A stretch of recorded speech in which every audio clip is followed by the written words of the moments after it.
I have this wood sign with a metal frame. I got this from Hobby Lobby.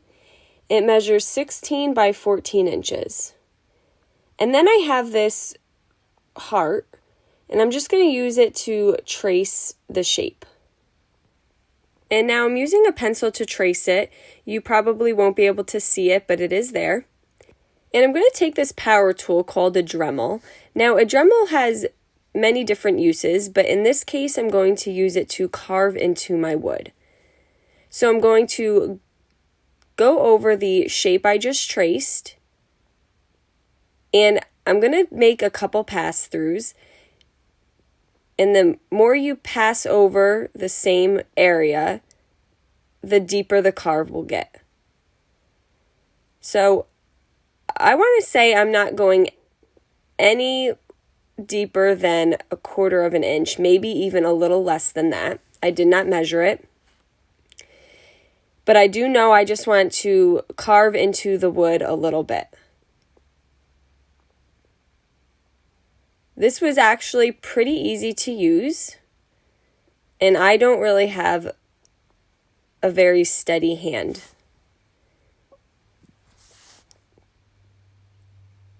So I'm just going to trace over the pencil.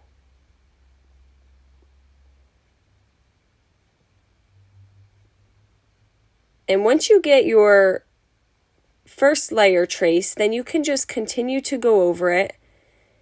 And again, the more you go over the area, the deeper the carve will get.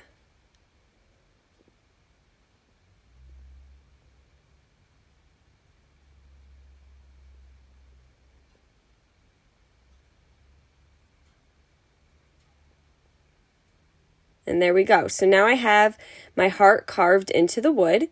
And I'm just taking a piece of sandpaper and I'm just going inside the carved area to just smooth it out. Next, I'm going to take my metal ribbon that you may have seen me use before. I get this right from Hobby Lobby. I'm just going to cut the end off there. And using some E6000, I'm going to apply it into the inside of the carved heart. Now I'm just going to start with the right half of the heart, and I'm just going to take the metal ribbon,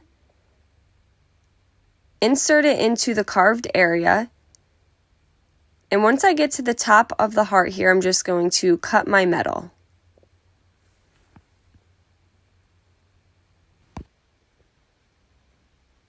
And I'm just going to feed the ribbon into the carved area, and once I had it, I just put some pressure on it until it dried. Now this E6000 does need to dry for several hours, so I let that sit overnight, and then I came back the next morning and did the left side of the heart. And again, I'm just going to feed my ribbon into the carved area so it is sitting inside it. Cut it off to where I need to trim it. And using the E6000, I'm going to put it inside the carved area.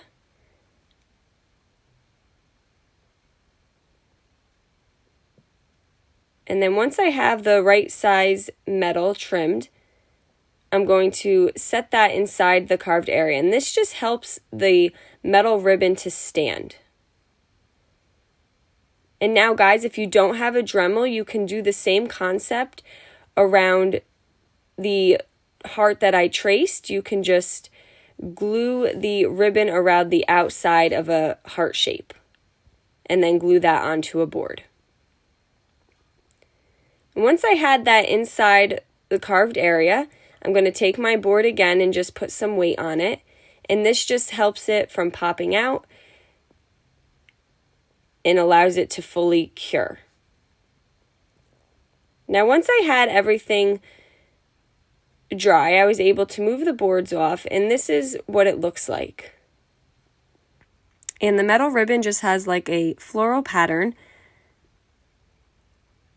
and I think this looks really pretty.